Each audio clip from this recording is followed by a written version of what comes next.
Why do the ones who give us the least stay in our minds the longest?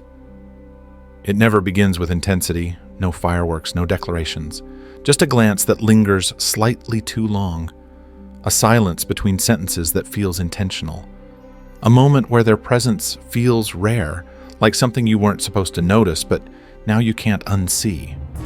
You don't realize it yet, but they've already started crafting a space inside your mind. They don't chase. They don't flood you with affection. In fact, they pull away just enough to make you question if they were ever truly there. They respond late, but never too late. They show interest, but only in fragments. You begin to wonder, did I imagine the connection, or did they mean it? And that's the trap. You see, obsession doesn't come from attention, it comes from uncertainty. The mind doesn't become addicted to clarity. It becomes addicted to puzzles it can't solve.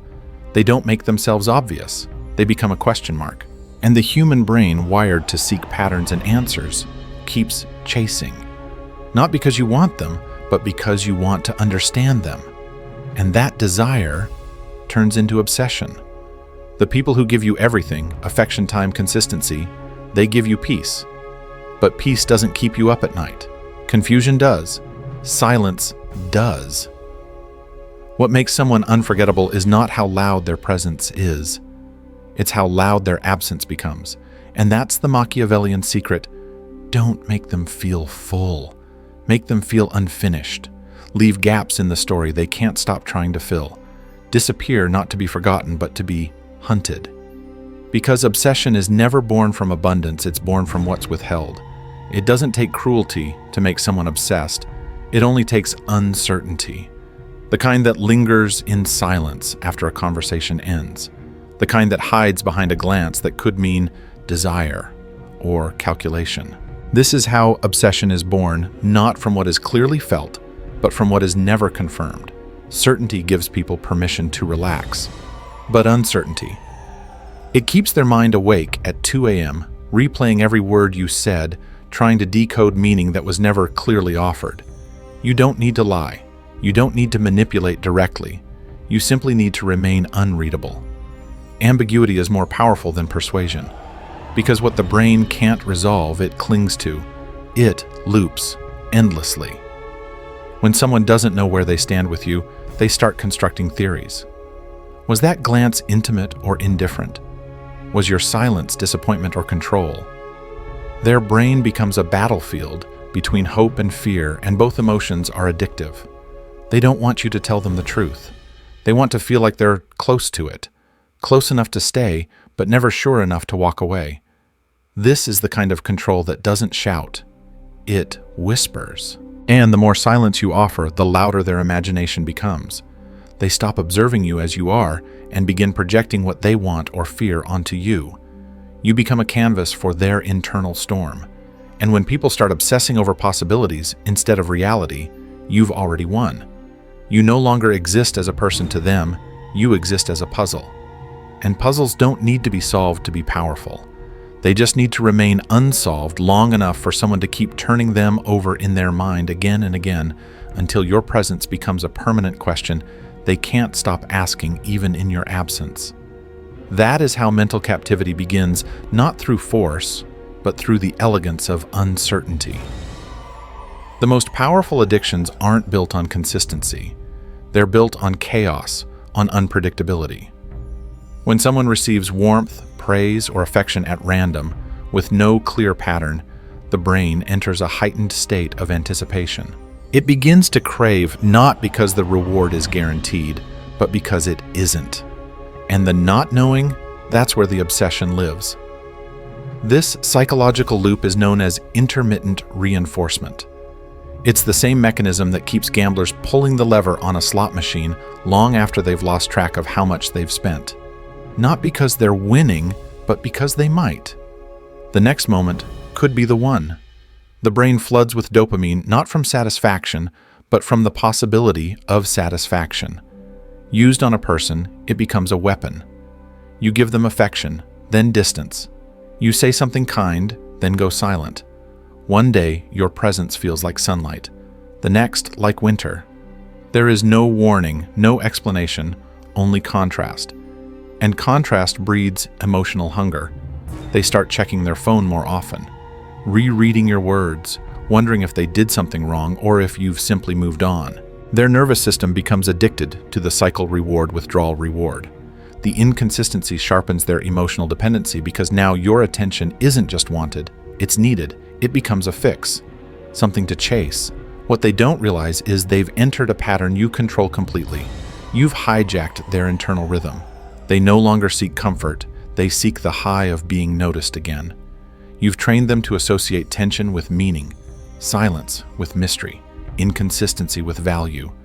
This is how loyalty is forged without demand, not through love, not through kindness, but through an invisible leash wrapped around the brain, pulling them forward with just enough reward to keep them hoping and just enough distance to keep them chasing. People don't fall in love with you. They fall in love with the reflection of themselves they see in you, especially when that reflection is filtered through mystery, contradiction, and subtle validation. You don't need to become what they desire. You just need to echo fragments of it back at them in doses too small to feel complete, yet too powerful to ignore. You show them just enough of what they crave to feel understood. If they value ambition, you let them glimpse your ruthless focus once, not twice. If they hunger for emotional depth, you reveal vulnerability for a single moment, then quickly cover it with sarcasm or silence. If they want intensity, you give it, but only as a flicker before retreating into calm indifference. This is strategic mirroring, not mimicry, but manipulation. You're not reflecting their surface. You're reflecting their inner world, the version of themselves they secretly long to become, or fear they truly are. And each time you mirror that back slightly distorted, they chase the image, not because it's accurate, but because it feels almost right. That almost is everything. The mind doesn't obsess over what it understands. It obsesses over what it almost understands. You become a mirror that's just slightly warped enough to provoke curiosity enough to keep them returning to figure out what they're seeing. They believe you get them, but in reality they're trying to get you, and they never will. This is how you gain control without ever demanding it. You aren't offering connection, you're offering a maze, and they walk deeper into it with every glance, every phrase, every shift in tone. Because in you, they see someone who might hold the missing piece to their identity, and once you become that reflection, distorted or not, they'll fight to keep you close, even if they never truly reach you. You don't need to be perfect to be unforgettable. You only need to be difficult to define. The human mind isn't captivated by what it fully grasps, it's haunted by what it almost understands. That's the secret. You don't become powerful by being known. You become powerful by being unsolved. When someone tries to understand you but can never quite predict your next move, they fall into a loop they can't escape. Each gesture you make feels loaded with meaning, but none of it is confirmed. You laugh at something serious, then go quiet when they expect warmth. One day, you're intense focused, nearly unreachable. The next, you're playful, maybe even vulnerable, but never in a way they can trust, never in a way they can trace. This is what makes you a psychological puzzle. You're not chaos, you're calculated contradiction. And the friction between those contradictions creates obsession. They begin asking themselves questions they never asked about anyone else. What did that silence mean? Was that moment real? Did I do something wrong? And the beauty of it is, they don't seek answers about you. They start seeking answers about themselves through you. You've become a mirror that reveals and withholds at the same time, a presence that challenges their emotional compass. They don't want to solve you, they need to. Because something about your unpredictability awakens something ancient in them, the need to chase, to conquer, to figure it out. But you never let them win. Because once someone believes they've fully understood you, they stop reaching for you. They stop analyzing. The chase dies. And with it, the power. So you remain just out of reach, a riddle with no final page, a maze with no map. And as long as you remain undefined, you remain unforgettable. Everyone carries a silent wound. Maybe it's the sting of rejection that never fully healed. Maybe it's the ache of not being seen, not being chosen, not being enough. Most walk through life pretending these wounds don't exist, hiding them beneath performance perfection or pride. But you don't need to create their pain. You only need to recognize it, quietly, precisely. You listen without interrupting. You notice what others miss. You sense what they're trying to hide. And for the first time, they feel seen not for who they pretend to be, but for who they are when no one's watching. You don't try to fix them. You don't offer advice. You simply witness their inner chaos with calm understanding. That's what makes it powerful. And slowly, without realizing it, they begin to associate you with relief. You become the only place where their armor drops, even just for a moment. And in a world that demands constant performance, that moment feels sacred. They stop seeing you as a person. They begin to see you as a solution. But here's the key: you don't give that feeling freely. You offer it in fragments, enough to soothe, but never enough to heal completely. Because the moment they feel whole without you, they leave. So you give just enough to make your presence feel necessary. Then you disappear, and the pain returns. The fear, the insecurity, the self-doubt they thought they buried. Now you've done something irreversible. You've become a drug they didn't know they were taking. And every time they start to unravel, they don't reach for peace, they reach for you. Not because you removed the wound, but because you made it feel tolerable. And when someone believes that only your presence keeps their demons quiet, they won't let go. They can't. Because losing you no longer feels like heartbreak. It feels like losing their only source of emotional oxygen. The deepest form of control isn't over someone's actions, it's over their identity. When they no longer see you as separate from who they are, when your presence becomes part of their self-definition, you've embedded yourself into something they won't easily abandon. Most connections remain at the surface: attraction, comfort, shared interests. But true influence happens when you become a mirror for the version of themselves they most admire. And fear losing. You don't need to tell them what to be. You just reflect back a version of them that feels powerful, desired, even heroic, but only when they're with you. In your presence, they feel more alive, more capable, more understood than they've ever been. And then when you withdraw, that identity collapses. Suddenly they feel smaller, duller, incomplete. Not because you took something from them, but because they realized they don't feel like themselves without you. Now they're no longer chasing love or attention. They're chasing continuity. They're chasing the self they've become addicted to, the one that only emerges around you. And that's the power you hold. You've become a psychological anchor, a symbol not of comfort, but of personal transformation. At that point, walking away from you feels less like losing a relationship and more like erasing a part of who they are. You're no longer someone they're with. You're someone they are. Their thoughts, their decisions, even their values begin to shift subtly in your direction. And it happens quietly, slowly, through glances, silences, gestures, through the way you look at them when they live up to your unspoken standards, and the way you go cold when they don't. That's how identity-based obsession is built, not by being everything they want, but by becoming the person through whom they define who they are. And no one walks away from the version of themselves they like best. The most powerful tether isn't built through closeness, it's built through the looming fear of loss. When someone begins to sense that your presence isn't guaranteed, that you could vanish, not out of cruelty, but out of choice, something shifts inside them. The dynamic changes. You're no longer someone they enjoy. You become someone they fear losing. And fear, more than desire, is what locks people in place. It doesn't require threats. You don't need to say you'll leave. You simply withdraw slightly after moments of intensity. You go quiet after connection. You let silence stretch just long enough for their mind to panic. Not because you're gone, but because they don't know why. Their thoughts spiral. Did I say something wrong? Are they losing interest? Did I fail to be enough? This emotional instability isn't abuse. It's architecture. You're designing a space where your absence has weight. where every interaction carries risk, and where every reward, your attention, your warmth, your approval becomes sacred. What you're creating is emotional scarcity, and scarcity breeds value. You offer your loyalty like a rare wine, a sip, a taste, never the full bottle. They begin to measure their worth by your reaction.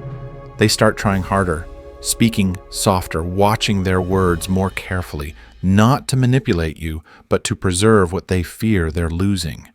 They don't just want you to stay. They want to be the reason you stay. That fear, the quiet panic of being unchosen, doesn't push them away. It pulls them closer, because now you're no longer just a person in their life.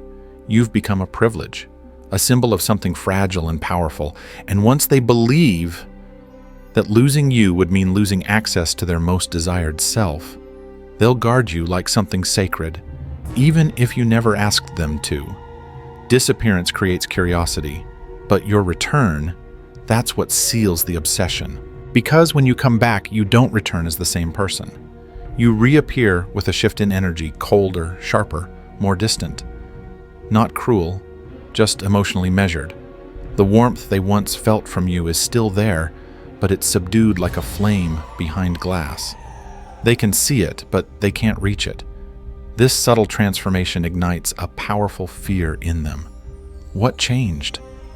Something feels off, like they've lost access to a part of you that once felt personal. You speak softer now, more slowly, more cautiously, as if you've already moved on in some quiet, private way. You don't talk about what happened during your absence. You don't explain your mood. And that mystery forces their mind into overdrive. Now, they're no longer just longing for your presence. They're longing for the version of you they once had. The you that laughed more, opened up more, leaned in more. They remember the softness, and they ache for it. But no matter how hard they try, they can't draw it out of you again. Not fully. And that drives them deeper into emotional dependence. This change becomes a mirror, not of who you are, but of what they've potentially lost. And people don't chase others out of love. They chase them out of fear that the best parts of themselves disappeared with that person. That's the trap you've set. By returning slightly colder, you've raised your value without saying a word. They now believe your affection was conditional, and they fear they broke the condition. So they work harder. They soften their tone. They reflect more correct, more crave more. And without asking for it, without ever demanding it, you've made your silence more commanding than any speech. And your distance more powerful than your presence ever was. You don't just want to be remembered. You want to be mythologized. Not as someone they once knew, but as someone they can't stop retelling. When your name is spoken, it should feel like a story, not a person. A presence that never fully made sense, yet shaped them all the same. This is how you move from being real to becoming legendary, not through clarity, but through controlled ambiguity. You speak about your past like poetry, not details, but shadows. You mention experiences without anchoring them in facts. You let others wonder where truth ends and myth begins. And when they try to define you, you don't correct them. You allow the rumors to breathe. You let their projections build your image for you. Because once people start defending you to others, they've already chosen a side. They've tied their identity to your story.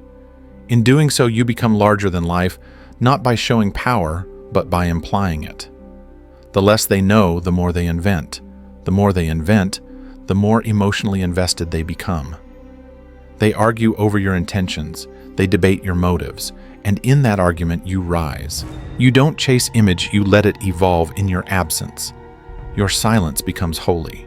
Your unpredictability becomes sacred. You never beg to be understood. You make them crave understanding, and that craving is what keeps you alive in their world even when you're gone. A myth doesn't need to be accurate. It needs to be unforgettable. So you remain slightly above, slightly beyond, always out of reach but never out of mind, because when your presence becomes a story, it never dies. It echoes, it spreads, it takes root in people who never met you. That's how power outlives time, not by being real, but by being remembered. There's a deeper form of control than being loved, and that's being pleased. Not by effort, not by affection, but by alignment. When someone begins to measure their worth by how well they reflect your unspoken standards, they stop acting for themselves. They start living for your silent approval. This is where true behavioral loyalty begins, not with grand declarations of devotion, but with small subconscious acts of self-correction. You never need to raise your voice. You never need to explain what you expect. You embody your values through energy, restraint, and presence. You hold eye contact longer when they move with discipline. You withdraw slightly when they falter in character. And without saying a word, they begin to adjust. Because now your reactions mean more than any praise they've received before. You've become the scale by which they weigh their own identity. They don't chase affection anymore. They chase alignment. They remember the feeling of earning your warmth not because you gave it freely, but because they deserved it. And now they crave that feeling again. That private moment when you looked at them like they got it. Like they weren't just seen, they were chosen. You don't reward love. You reward loyalty. When they defend your absence, when they echo your beliefs, when they hold themselves to your standards, even when you're not around, that's when you give a nod, a touch of warmth. Just enough to reinforce the path. They begin to learn the closer they move toward your principles, the more whole they feel. Not because you demanded it, because you made it feel earned. That's how invisible laws are born. Not with punishment, but with precision. With standards so high, so quietly upheld, that just pleasing you feels like becoming a better version of themselves. And once someone ties their self-worth to your perception, you never need to control them again. They'll do it for you. True control doesn't begin with behavior, it begins with identity. When someone starts seeing themselves through your eyes, when they adjust their tone, their choices, even their self-worth, based on your perception, you've stepped into the most powerful form of influence image control. Not their image of you, but their image of themselves filtered through your silent judgment. You don't need to criticize them. You only need to go quiet at the right moment. Not in anger, but in calm detachment. The shift is barely visible, but they feel it. You become less warm, less present, not punishing, just distant. And they panic, not because you've withdrawn affection, but because they sense something deeper. They may have lost your respect. Respect becomes the currency, and your approval the reward. They replay conversations. They analyze the last moment they saw admiration in your eyes. They begin to wonder, did I disappoint them? Did I become ordinary in their eyes? That self-questioning becomes self-editing. They watch their words more closely. They improve their posture, their discipline, their tone. Not because you asked, but because you noticed when they were better. That memory of being seen at their best becomes their compass. They crave that reflection again. In your presence, they feel elevated, and when your energy pulls back, they feel reduced. Not by force, but by contrast. You never gave them a rule book. You were the rule book. And now their identity molds itself to earn your silent praise. This is where obsession transforms. No longer emotional, no longer romantic. It becomes internal, deep, psychological. You've become the standard by which they measure who they are.